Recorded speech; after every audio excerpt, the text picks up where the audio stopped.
The following talk is sponsored by the Classical Liberal Arts Academy. If you're watching the video on YouTube, please take a moment and subscribe to the Academy YouTube channel. You can always access the channel by going to classicalliberalarts.com/YouTube. We hope that you enjoy the lesson. God bless.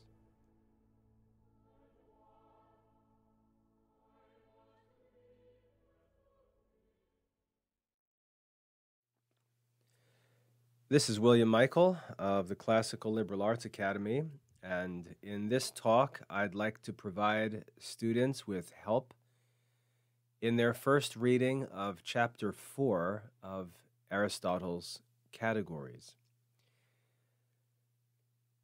We understand that the Categories is the first book of Aristotle's series of works through which he teaches the art and science of reasoning. By far the most important study possible for human beings in preparation for any philosophical or theological studies. In the opening chapters, we've covered some very important concepts, which I've explained in previous talks.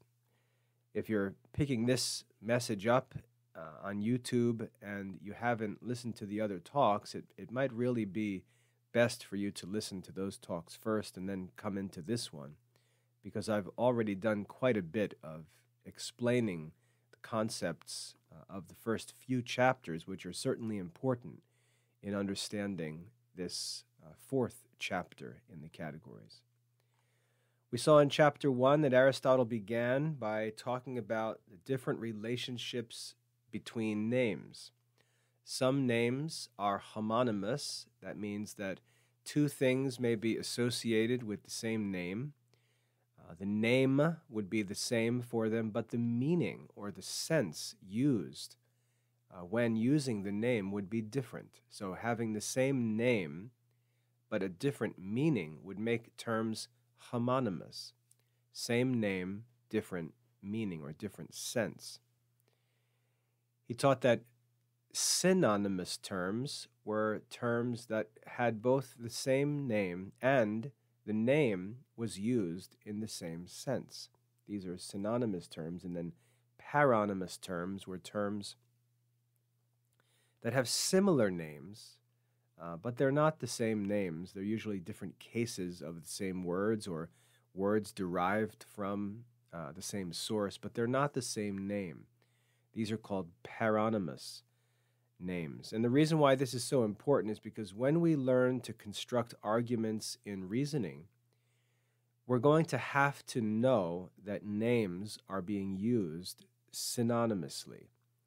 We can't allow the same words to be used and the meanings of those names to change, because that would affect the truth or falsehood or the validity of arguments that are formed with those terms. So Aristotle laid the foundation for us to get started thinking about the study of reasoning and understanding, very importantly, that we cannot separate reasoning or the operations of the soul from speech.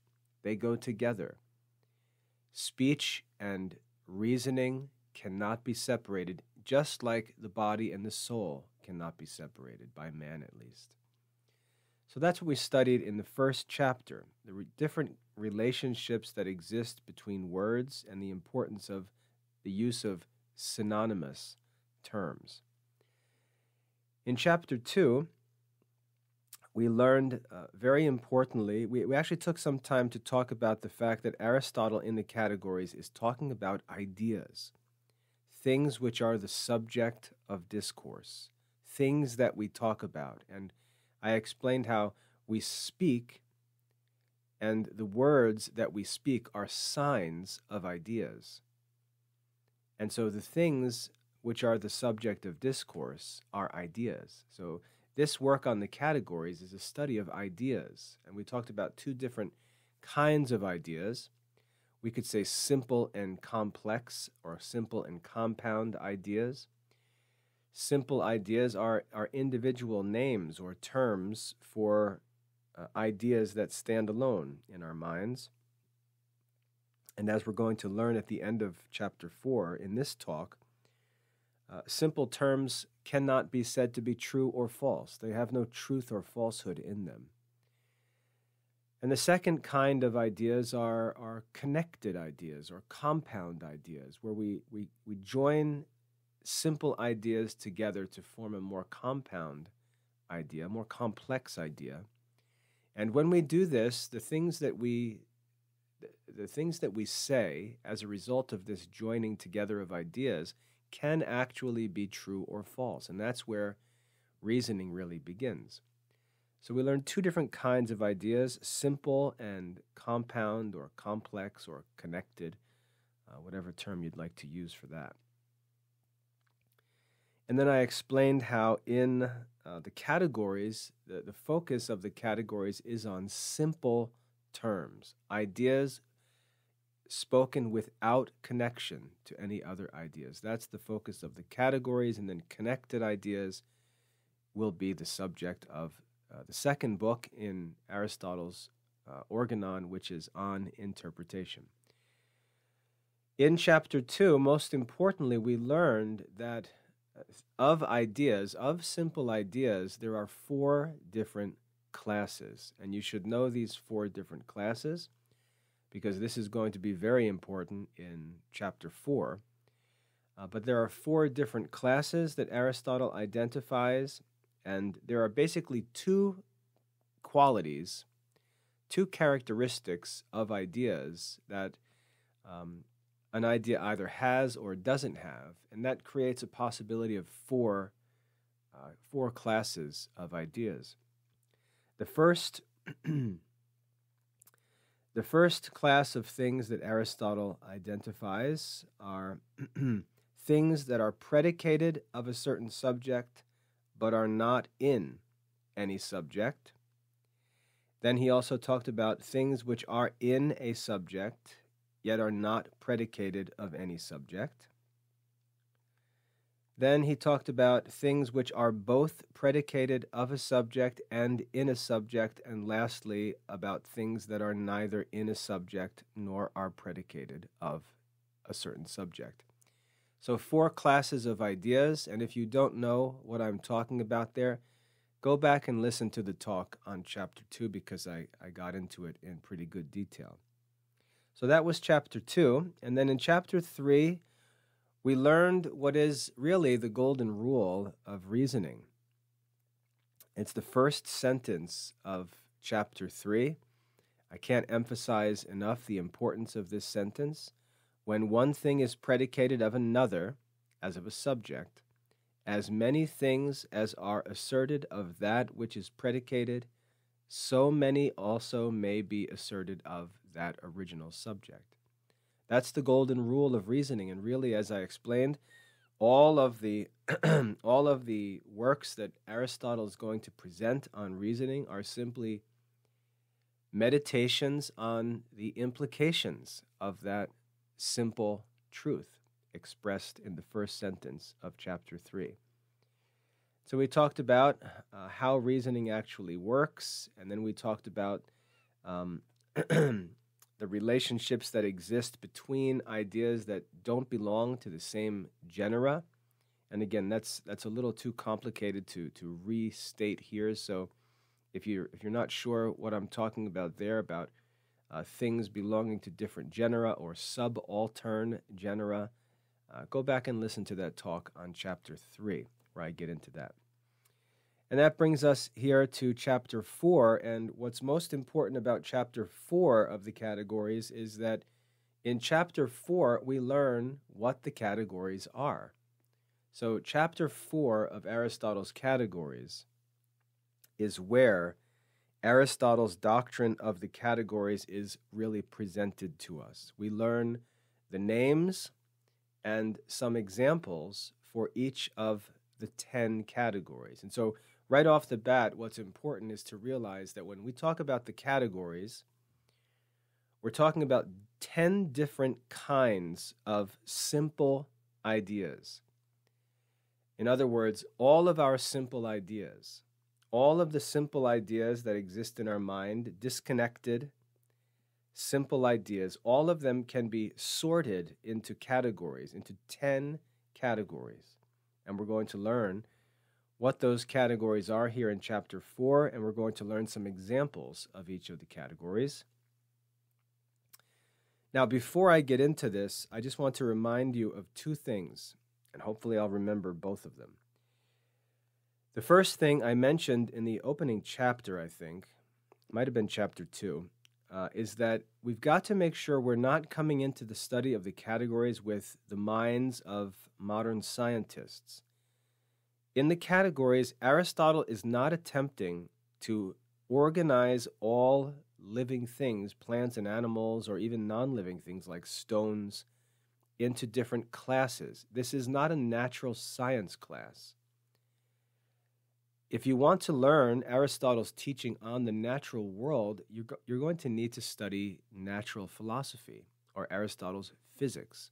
That's what physics is. This book, The Categories, is part of Aristotle's work on reasoning. So we're talking about things that exist in the soul of man, which is where reasoning takes place. Reasoning is an operation of the soul. The ideas that reasoning acts upon exist in the soul. So we're not talking about a classification system for plants and animals and stones and things like that. That's natural philosophy. That's natural science. We're talking about reasoning in the categories, and therefore all of this talk is restricted to ideas, things that actually exist in the soul of man. And it's important to keep that straight. Secondly, it's important to understand that identifying what category a certain idea belongs to can often be very difficult. So if you struggle with this at first, what arrogant modern students do is if an idea is presented by the ancients and any difficulty appears in their mind, they immediately start to suspect that this isn't true. And it's just this lazy, arrogant treatment of ancient philosophy. In the opening chapter, Aristotle explained that language is ambiguous. We use the same word to name different things, and words can be used in many different senses. That's why in a dictionary, for each word, there may be multiple explanations of what it means. So when we come to these categories and we think about the category, we think about these individual ideas and try to identify the category belong to, what actually makes this difficult is that our minds are so messy and sloppy and careless, and we don't first clarify the names that we use to identify these different ideas.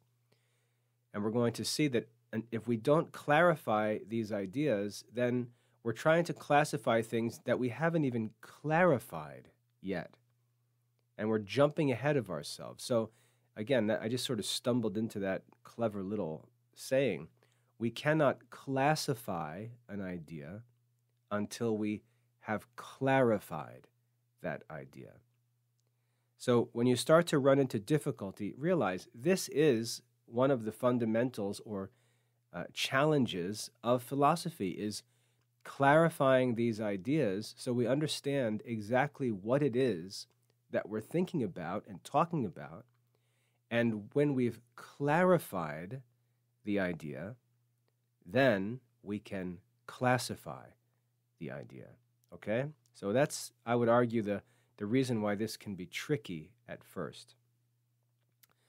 So with those two things in mind, that this is not a natural science lesson, and that this work of identifying which category a certain thing belongs to, that's difficult work. So if we keep those two things in mind, we can get into this study and just take our time, just be patient. We're going to learn the 10 categories here in Chapter 4, and then for the rest of this study of the categories, we're just going to go through them one by one, at least the most important ones, and understand and explain this in much more detail. So let's just make it our goal in Chapter 4 to learn what we're talking about when we talk about the categories, what the names of the 10 categories are, and what examples Aristotle gives us for each of the 10 categories. If we can come away from this study with those goals achieved, we're in good shape. So let's go ahead and start reading through Chapter 4 of Aristotle's categories. Aristotle begins, and we read, "Of things which are enunciated without any connection." And listen to that again carefully. Of things which are enunciated, so spoken things, without any connection. That means simple ideas, simple terms. Of things which are enunciated without any connection. Each of them either signifies, and then he lists the 10 categories. So we're talking about things that are enunciated without any connection. Each of them signifies one of the 10 categories. Let me say that once more just so I can hammer this in, because this is the key here. Of things which are enunciated without any connection, so simple terms, simple ideas, each of them signifies one of the 10 categories. Now we can say, oh no, I can think of some that signify a number of different... No. That's because the same name is being used with different ideas. Those are homonymous terms, and that's a problem. The ideas themselves, when they're clarified, express one of the 10 categories. Right now, here are the names of the 10 categories. First is essence. Second is quantity. Third is quality. Fourth is relative. Fifth is where. Sixth is when. Seventh is to be situated. Eighth is to have. Ninth is to act. And 10th is to suffer. Those are the names of the 10 categories. That's the subject of this whole book. Let me repeat them for you. First is essence. Second is quantity. Third is quality. Fourth is relative. Fifth is where. Sixth is when. Seventh is to be situated. Eighth is to have. Ninth is to act, and 10th is to suffer. These are the names of the 10 categories. This is the great achievement, or one of the great achievements of Aristotle as a philosopher, is that he established, he identified the 10 categories of things which are enunciated without connection, of simple ideas. The 10 categories. Now, before we get into the examples, I just want to say something about the names of these 10 categories, just some helpful notes. I say this as a grammarian. The first category, essence, the word essence can also be substance. So essence and substance really signify the same idea. So if you move from one book to another, from one translation to another, you might find substances spoken of in one place and essences spoken of in another place, and really they're the same idea. Some translators prefer essence, some use substance, but you need to understand that they're the same thing, essence and substance. What a thing is. Okay? Next, the second one is quantity, which is pretty simple, but it's important to note the possible confusion between quantity and relative, as we'll see. So we're going to need to fine-tune our understanding of these categories so we don't have them crossing over each other and causing confusion. So that's the second category, quantity. Then a thing possessing quality. So in answer to the question, what kind of thing is this? The answer would be a quality. Next, we have a relative. And a relative is a thing that cannot exist without the knowledge of something else. That's what it means to be relative. The opposite of a relative thing is an absolute thing. An absolute thing is a thing that stands by itself. It's understood by itself. A relative thing is something that depends upon the knowledge of something else in order to make sense. And just to give you a quick example, if I say the name father, there's no way to understand what a father is unless we also understand what a son is, because father is a relative idea. Son is also a relative idea, whereas man is an absolute idea. Man is an essence. But father is a relative. And this isn't limited to just actual relationships. This is also true in numbers, for example. Like double is a relative because we've got to know what the half of that is in order to know what the double is. So that's what it means by relative. Then we have place where. So if we're thinking of a place where, that would be where, then the same is true of when. Okay, if we're thinking of a time when, that would be when. Then to be situated. To be situated, or to be in a certain position. To be situated. And realize that the expression to be situated is simply a translation of what's called the infinitive form of the verb. And included in this is any other form of the verb. So if we say that something is situated in a certain way, that would be classified as to be situated. All right, so to be situated is the infinitive form of the verb, but it would include the use of that verb in understanding how something is situated, to be situated. Next, we have to have, or to possess something. To have something, and again, to have is an infinitive verb form, and it represents any of the possible verb forms of having. Then we have to act, which expresses an active verb, a verb where someone is actually performing an action. To act, and then to suffer, which is a passive verb, meaning that someone or something is receiving an action from someone or something else. So these are the 10 categories.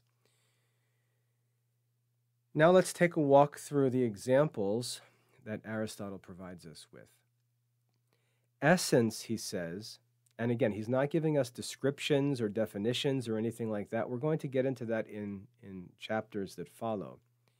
He's simply giving us a good introduction. As a good teacher, just kind of giving us something to get started with, to start thinking about, and then we're going to go into it in more detail in coming lessons. So just the name and an example is provided here by Aristotle, but very helpful. First, he says, essence is such as man and horse. What a thing is. Essence is such as man and horse. Quantity is such a thing as 2 or 3 cubits, some kind of measure, some quantity. Next, a thing possessing quality is such as that which is white, a white thing, or a grammarian, because a grammarian is a kind of man, a quality possessed by a man. Next, a relative is such as that which is double, or the half, or greater. See how if we use the word greater, it assumes that we have a knowledge of something else that's being compared to it. That's what it means to be relative. Next, we have where, such as in the forum or in the Lyceum. And notice the phrase in the forum. So in Latin, for example, that would likely be expressed using the ablative case, which expresses in a place. So in the forum, we might have a prepositional phrase or an ablative form. So realize that as we learn the categories and as we learn the art of reasoning, this is what actually makes sense of the rules of grammar, all the different forms, all the different meanings and different parts of speech. We'll see that all of that grammatical knowledge that we have developed because of the art of reasoning. And that's why we need to study grammar, and we need to study it in a certain way, because the grammar rules and system that we learn has to actually work when we move on to the study of reasoning. So those examples of where in the categories, in the forum, in the Lyceum, they would be expressed with prepositional phrases or with ablative cases. Next, we have when, such as yesterday or last year. And notice there that yesterday would be an adverb. Today would be an adverb. Tomorrow is an adverb.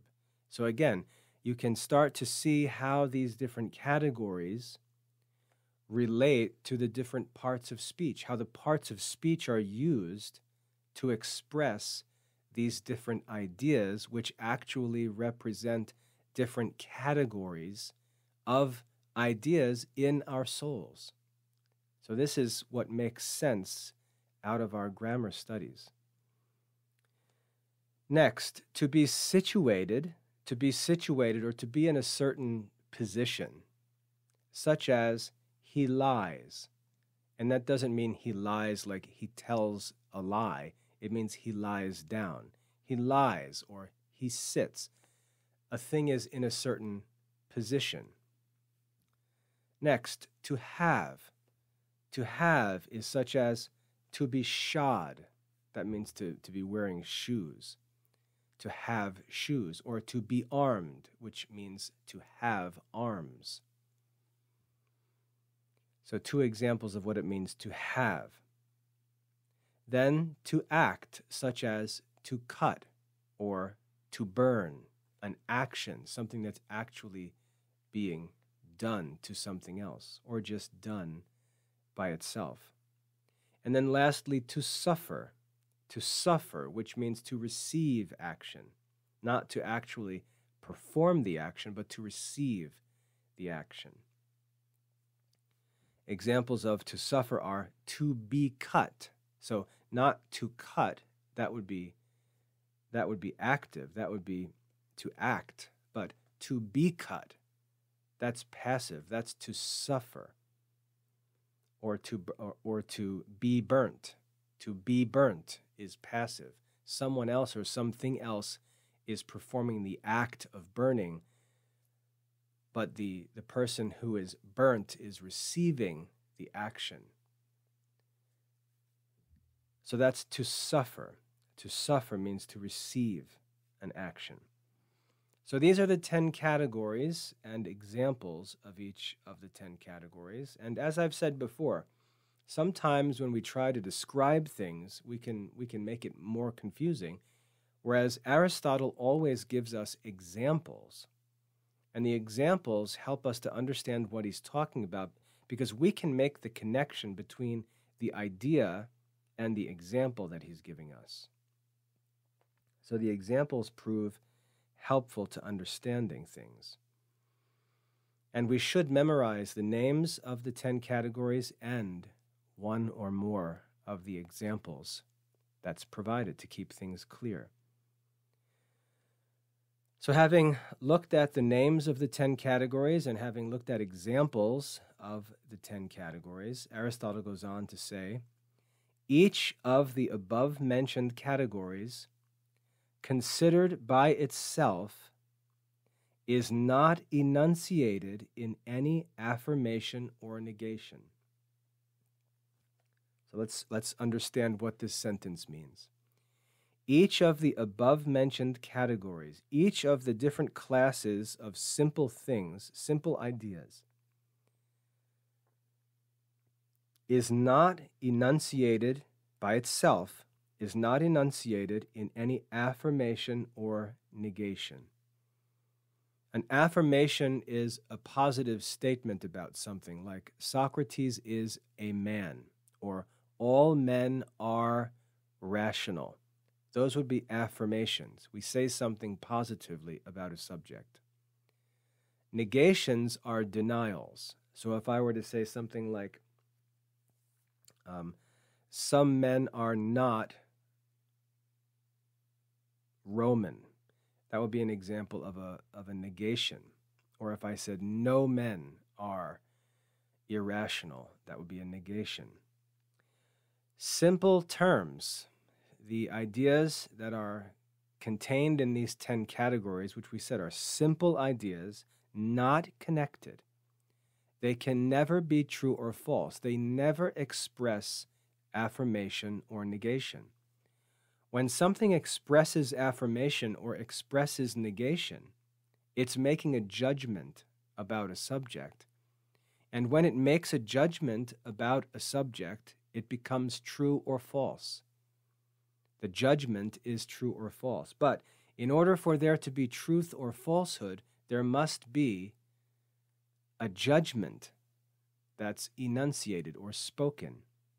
Things must be joined together or separated by judgment, and the judgments will be true or false. But the ideas themselves, the individual simple ideas themselves, which are classed into the different categories, they cannot be true or false because they are thought of and enunciated or spoken without connection, that is, without judgment.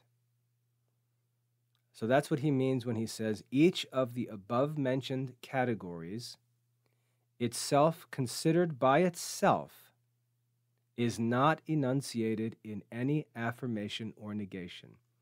Considered by itself, that is, without connection to anything else, cannot be an expression of an affirmation or negation, and consequently cannot be true or false. Now, let me just comment on one more thing that popped into my head as I was reading that last sentence. This word categories. I don't want this word categories to confuse you, and so I want you to understand exactly what it means. In English, we have the word predicate, this word predicate in English. And if we were to ask, well, what is the word predicate in Greek? What is the Greek word for predicate? The answer is kategoria. So kategoria is the Greek word for predicate. So when you see Aristotle using this word category or categories, it's equivalent to us using the word predicates.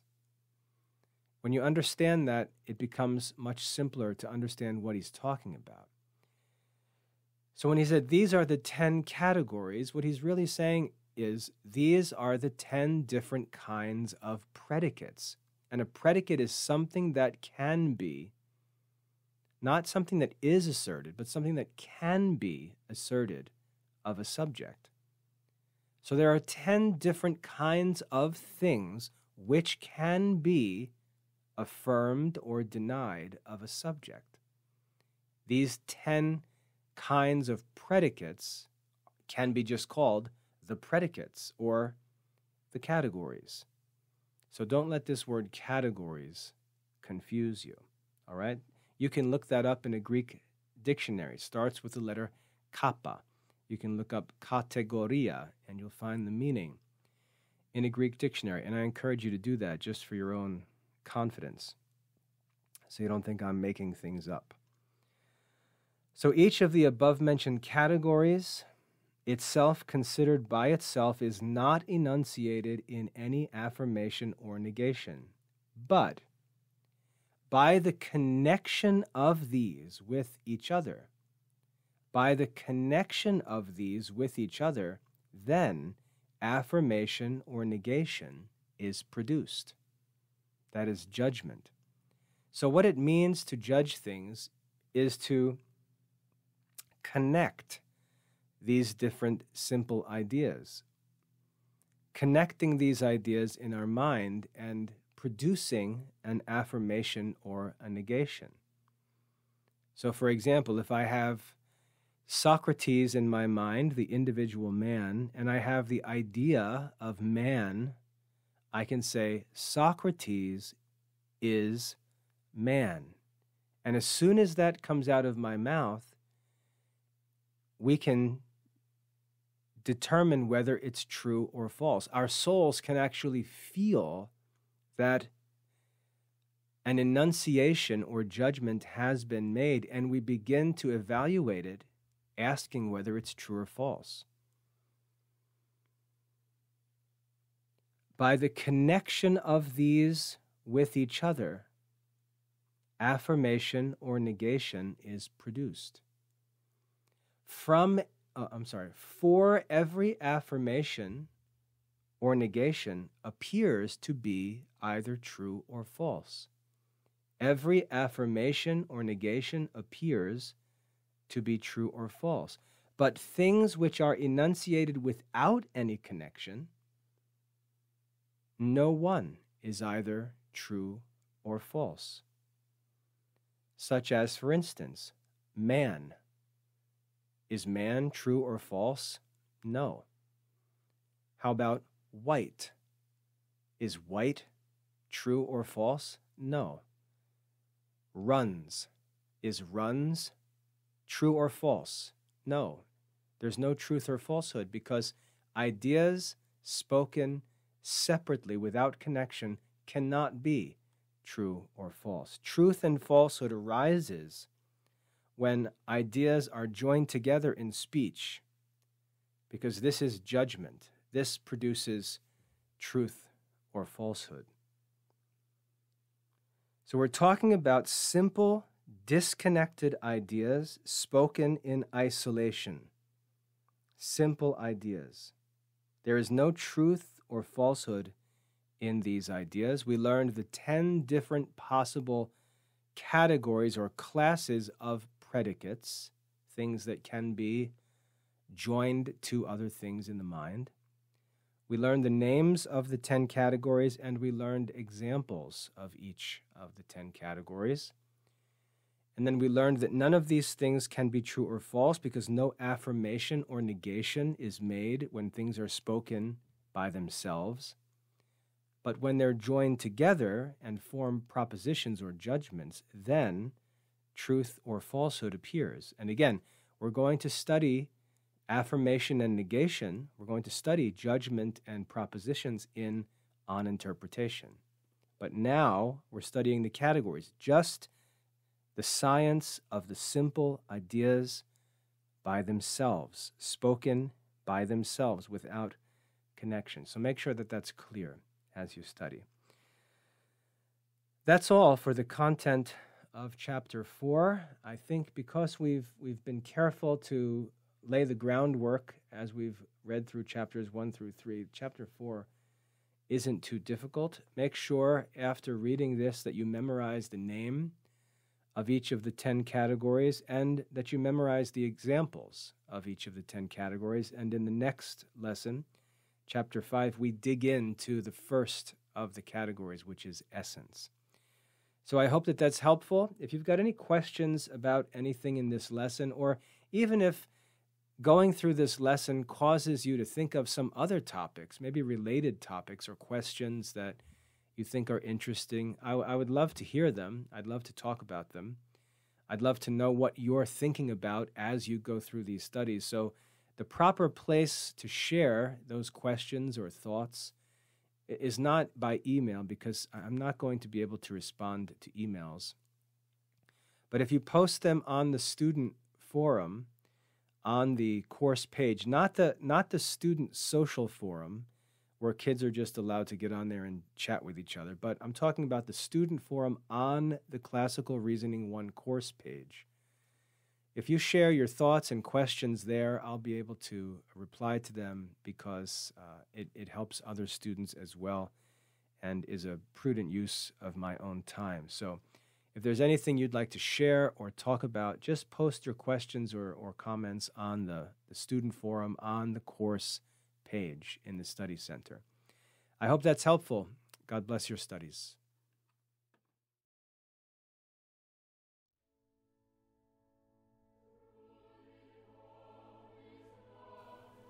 The Classical Liberal Arts Academy works to research, restore, publish, and teach the classical Catholic curriculum enjoyed by wise men and saints throughout history. To join us for classical Catholic studies or to learn more about the programs available, visit classicalliberalarts.com.